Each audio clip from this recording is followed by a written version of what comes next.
Wah, mung suweli cik bong. Lo kasus Harun Masiku itu bagi Bu Mega terpaksa ya harus turun tangan buat membarikade, mencermati satu persatu. Mana ini yang steril, mana yang agak goyah, mana yang ragu-ragu, mana yang abu-abu, dan mana yang wis di dua kaki. Mega Pro jilid kedua dengan damai akan terbentuk sebentar lagi. Tetapi menjadi strategi mengantisipasi intervensi pihak luar. Sebab bila gusah-gusu jelas merugikan PDIP itu sendiri. Bismillah, assalamualaikum guys. Berjumpa lagi di channel Jurnal Terupdate. Akhirnya terungkap pantesan hingga kini Kongres 6 PDIP belum juga digelar guys. Inilah mungkin cerdiknya dari Bu Mega bisa melihat bagaimana situasi dan kondisi partai saat ini yang banyak orang lain tidak mengetahui soal ini guys. Jadi tak perlu berlama-lama, untuk lebih jelasnya langsung saja kita simak bersama-sama video ini guys. Bismillah. Wih, ini PDIP ini atas bagaikan batu andesit.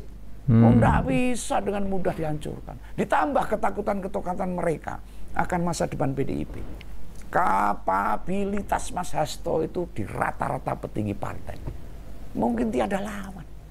Saking enjoynya sama posisi sekjen, Mas Hasto itu bisa dapat 2 gelar S2 loh. Dan dia tidak punya gelar politis untuk sebagai pejabat. Dia hanya ngurusin partai aja sebagai sekretaris jenderal Partai Demokrasi Indonesia Perjuangan. Itu memperlihatkan etos kerja, dedikasi, hingga ideologi keberpihakan pada rakyat kecil dalam diri sekjen sudah mendarah daging. Kita harus mengakui, Om Begawan juga mengakui. Bukan asal-asalan membela Mas Hasto Kristianto, enggak. Ini fakta yang harus kita ungkap, harus kita beberkan, harus kita jelaskan kepada masyarakat. Makanya kalau tidak dikasuskan, PDIP makin sulit dibuat dikalahkan dalam pemilu. Wah, mung suweli cik bong. Lo kasus Harun Masiku itu salah satu kasus politik paling jijik yang pernah Om Begawan dengar, Om Begawan saksikan. Gila nih itu.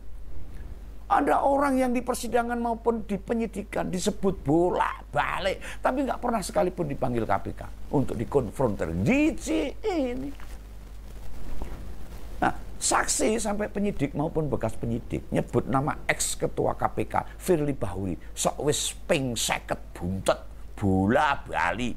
Nah, yo dia aman-aman saja, nggak pernah dipanggil. Belas ora tahu KPK menghadirkan Pak Firly. Nah, Pak Jan Faris yang rumahnya digeledah itu, duit sama beberapa dokumen disita. Ya nggak pernah tuh diminta memberi keterangan di KPK. Lo yang kayak ginian ini bikin mengganggu pas sidangnya Mas Hasto. Ah, ini cuma permainan kok. Bau kepentingan politik yang luar biasa. Hanya ingin menjatuhkan PDIP dengan cara-cara mengkriminalisasi Mas Hasto. Piye caranya melebubui? Wah, bisa. Rakyat harus paham. Bagi nasionalis harus paham. Dan ini masyarakat harus tahu. Sedang di luaran sana ada beberapa elit partai yang kayak buih di lautan terombang-ambing. Bagi Bu Mega terpaksa ya harus turun tangan buat membarikade, mencermati satu persatu. Mana ini yang steril, mana yang agak goyah, mana yang ragu-ragu, mana yang abu-abu, dan mana yang wis di dua kaki. Internal guys. Benalu-benalu mungkin Kongres PDIP sudah sejak Januari terselenggara, tapi enggak. Sangat hati-hati, alon-alon. Cuma mentalitas ibu enggak begitu. Beliau pengen menyelamatkan orang-orang yang selama ini setia, tegak lurus partai namun tidak tergoda. Iya, nah, benar. Di situ terlihat benar kan? Jiwa kenegarawanannya, sikap mendukung pemerintah Prabowo, mau bertemu presiden, itu bagian strategi politik. Turun tangannya beliau, ya disebabkan sang operatornya diperkarakan dan dikenakan tahanan fisik. Nek Mas Hasto nggak ditahan, pasti Kongres sudah rampung.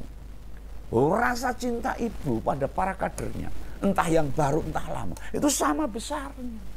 Maka Om Begawan berharap Mega Pro jilid kedua dengan damai akan terbentuk sebentar lagi. Presiden kelima Indonesia itu masih berusaha yang terpengaruh bisa sadar. Yang lagi lupa diri segera sadar. Rasa nasionalisme segera muncul untuk membela kebenaran dan wong cilik yang perlu kita bela. Yang nggak merasa diinfiltrasi jadi merasa. Termasuk yang main di dua kaki itu. Satu kakinya di kubu lawan bisa dicabut dengan balik lagi tanpa dia jatuh tercelungkup. Kenyataannya memang butuh waktu, butuh kesabaran, butuh ketelatenan. Sebab ada keterbatasan fisik. Geraknya memang terkesan lambat. Dan yang ditugasi buat menyadarkan itu terbatas. Ini juga makin membuktikan Bu Mega nggak mau menyerahkan harga diri partai. Sekedar pasrah bongkoan, nggak mau. Asal mendukung presiden terpilih harus bersyarat. Dikalkulasi Begawan, kongres tetap bakal diadakan.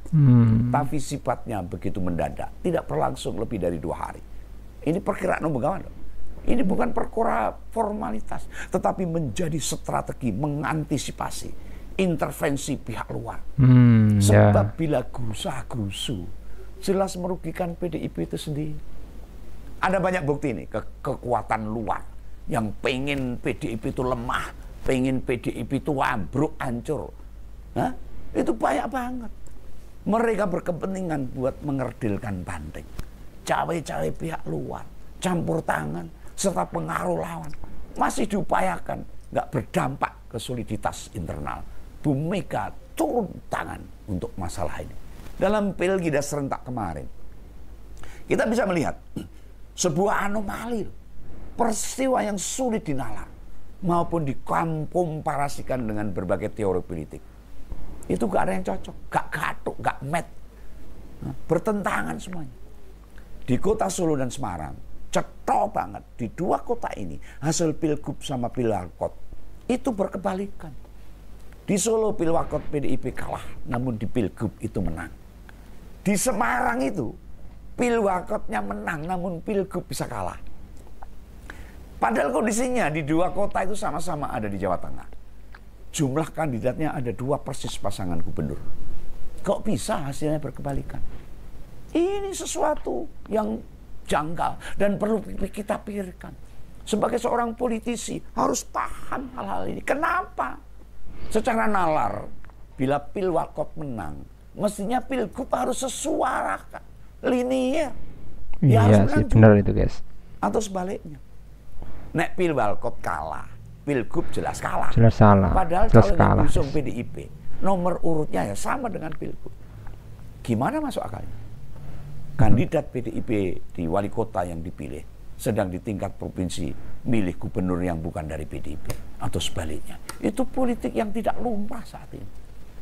Umumnya kita sebagai pemilih akan konsisten memilih kandidat yang diusung oleh partai yang sama.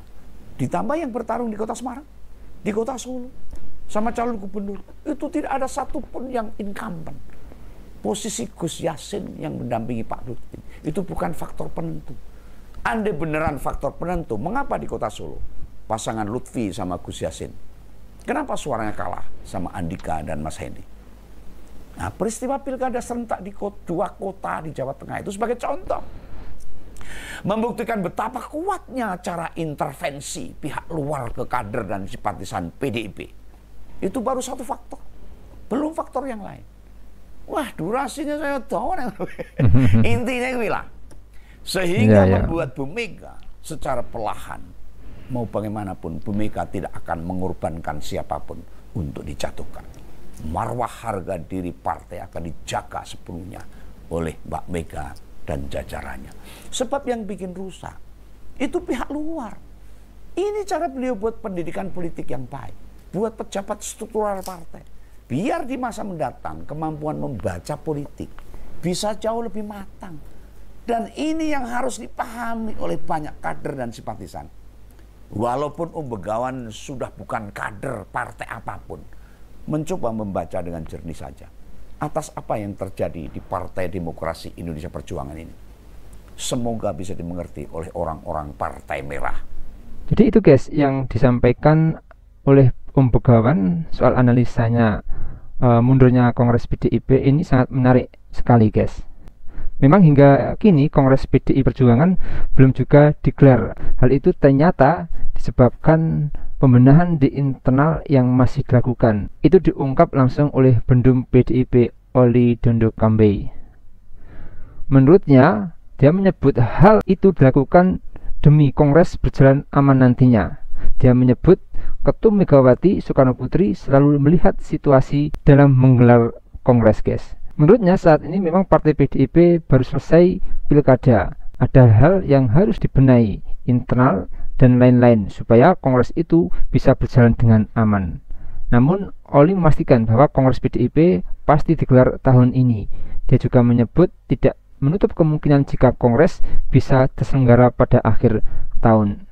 Sementara itu, Jarod sudah mengatakan bahwa arus bawah PDIP sudah menghendaki Megawati menjadi ketua umum kembali. Ia mengatakan kesepakatan itu tinggal dikukuhkan melalui Kongres nanti, guys. Jadi mungkin itu yang bisa saya jelaskan untuk video kali ini. Bagaimana menurut kalian soal video ini? Tulis komentar di bawah ini, guys. Saya pamit dulu. Wassalamualaikum warahmatullahi wabarakatuh.